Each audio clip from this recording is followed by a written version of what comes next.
गैया गई दिखाए, गैयों के संग चरने लगी है।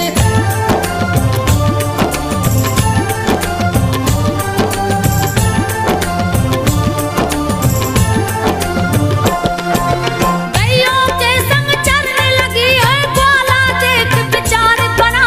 पता लगा के आज रहूंगा, मालिक से इसके मिलूंगा, जा मांगूंगा मिलके चरवाही, दूंगा सारा बात बता, आपकी गैया रोज चराऊं। यही ग्वाला उम्मीद लगाए, शाम हुआ जब गैया चली है, ग्वाला एक टक रहा टिकाए, पीछे लगा है उस गैया के, गैया पर्वत ऊपर जाए, ग्वाला उसके पीछे पीछे।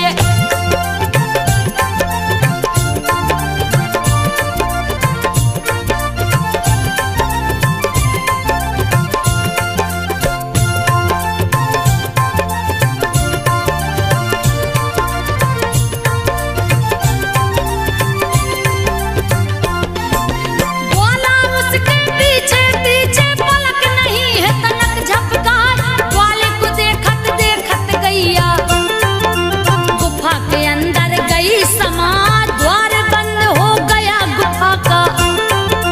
ग्वाला अंदर जा नहीं पाए, गुफे के द्वार पे बैठा ग्वाला,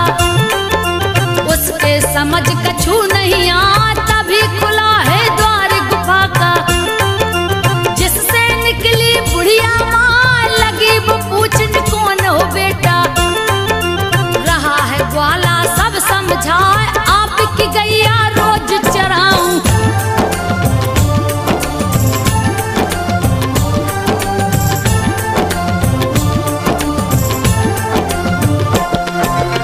आपकी गैया रोज चराऊं, पेट वास्ते कछु मिल जाए, जो एक इच्छा हो दे दो मैया, आया हूँ बड़ी आस लगा, बूढ़ी माँ बोली ठहरो बेटा, गुफा के अंदर गई समा, सूप में लाई जौ के दाने, और ग्वाला को दही थमा, जौ के दाने देकर बोली,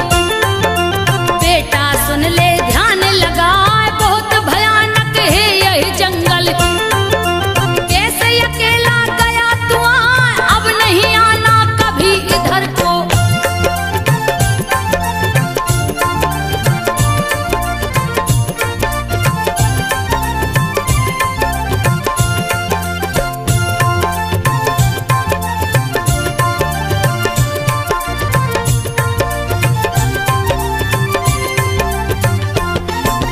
अब नहीं आना कभी इधर को, बूढ़ी माँ रही है समझाए, तब वह ग्वाला बोला माता, मेरा धंधा चराना गा, आप यहाँ पर क्या करती हो, मुझको दीजिए आप बता, बूढ़ी माँ तब हंस कर बोली, पर्वत ही मेरा घर कहलाए, अंतर ध्यान हो गई माता,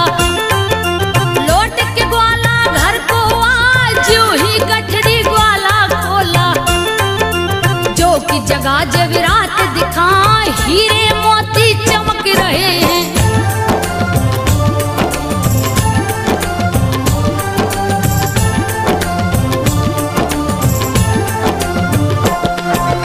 हीरे मोती चमक रहे थे, ग्वाला देख गया घबराए, मन में सोचा सुबह होते ही राजा साहब को दूं बतला, कह दूंगा मैं सारी कहानी,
में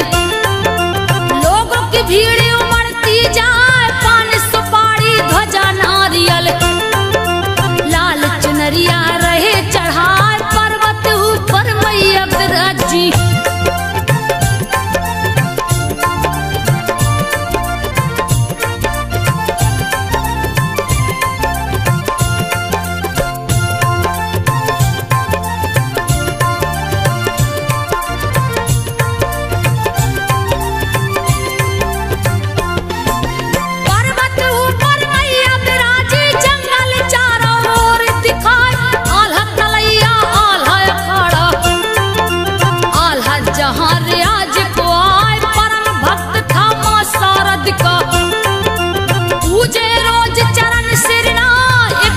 की है बात तो सुनिए,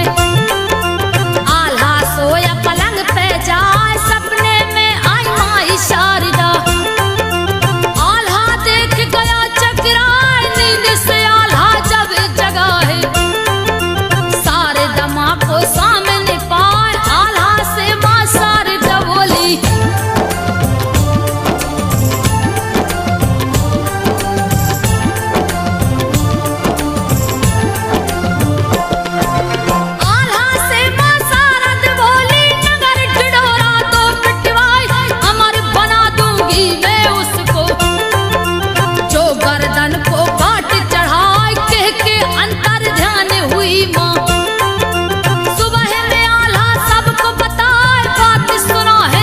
वीरों ने बलि देने को बहुत आए, बारी बारी तेगा उठाते, कोई गर्दन को काट न पाए, गिर पड़ता तलवार हाथ से। सबकी भक्ति गई दिखाए, गढ़ मोहवे का वीर बना पर।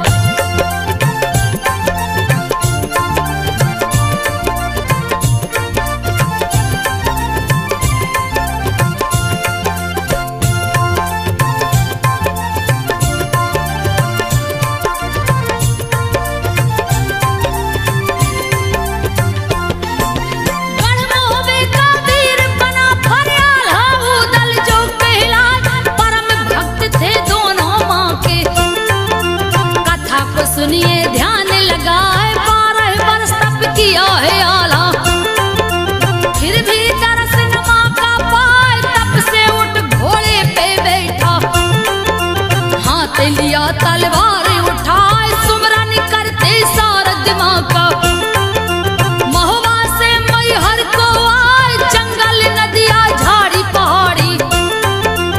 आल्हा का घोड़ा टपता जाए, ठान के अपने मन में चलो है।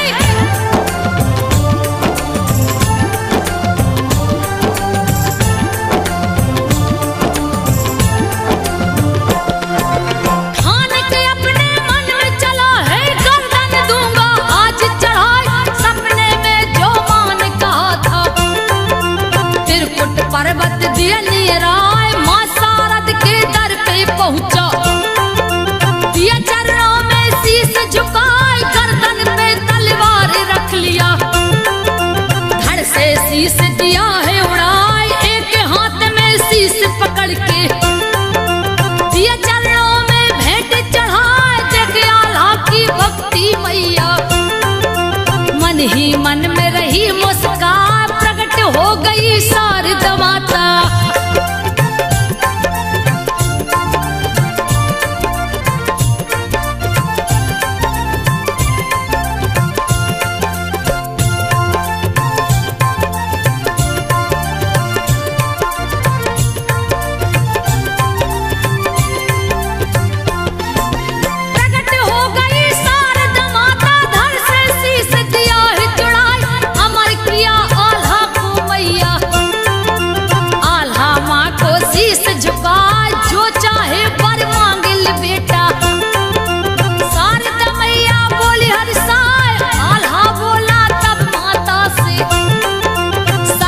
पूजा करू सिरनाय, और कछु ना दीजिए माता,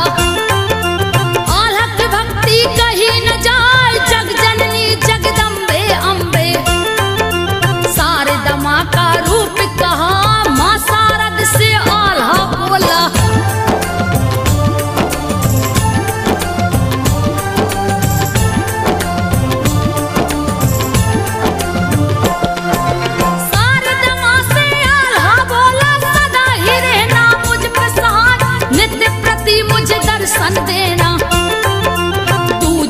कछु भी इच्छा ना एऊ मस्तक सार दमाता आल्हा को बर दे कर जाए मैया से बरपा के आल्हा खुशी से फूले नहीं समाए कोई रण ना आल्हा हारे हो जा पे मैया भई सहाय जिसका जग में नाम अमर है जिसको कोई जीत न पाए आज भी आल्हा दर पे आता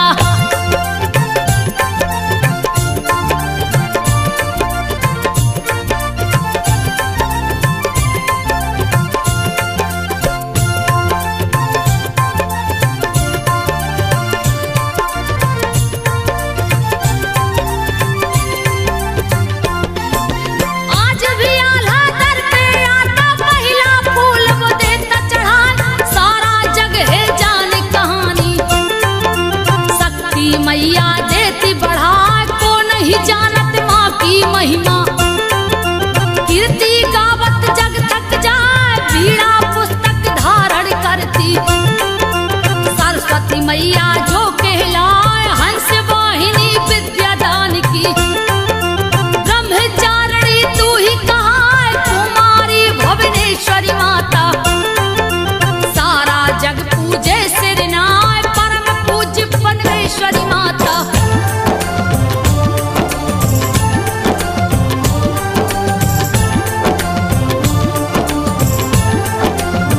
परम पूज्य परमेश्वरी माता नाम के सुमरत दुख मिट जाए काली कराली तू बिकराली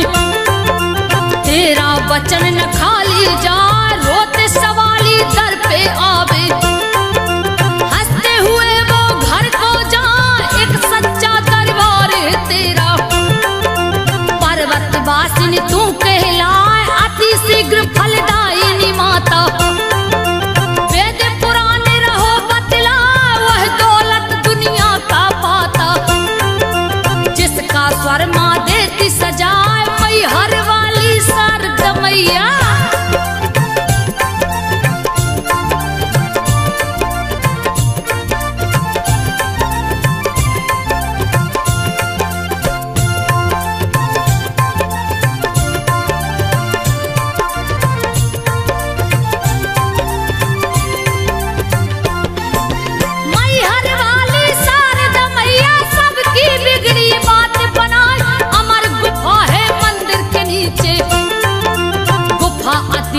चीन दिखाए दीप है जिसमें सदैव जलता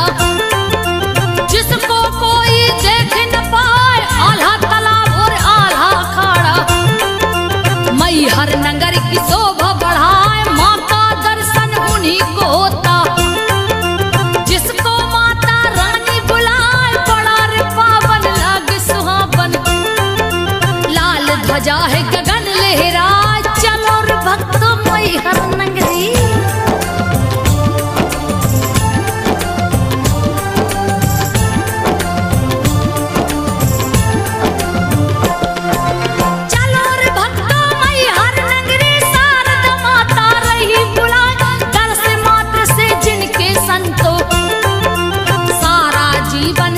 हो जाए दुख हरती दुख हारणी माता दुख भय और है रोग मिटा विघ्न विनाशक शारदा मैया मई हर वासिनी जो कहलाए मोह मांगा वरदान है देती सबके मन की आस पुराए बसंत पंचमी में लग मेला भारी भीड़ रही दिखलाए दर्शन देती शारदा मैया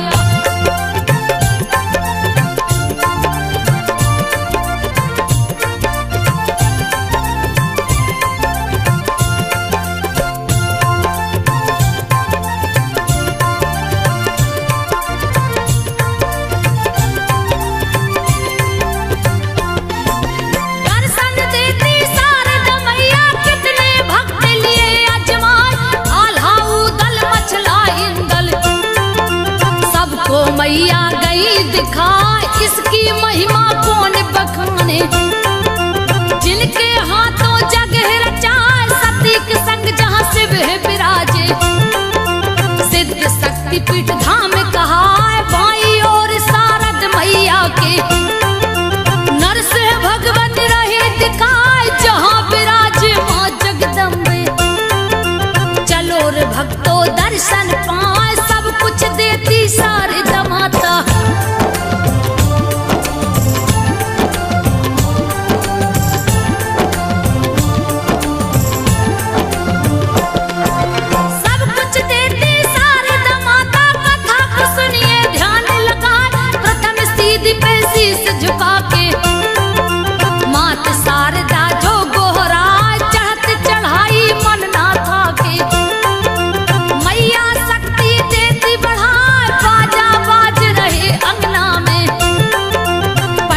पुजारी शंख बजाए टना टन टन घंटी बाजे।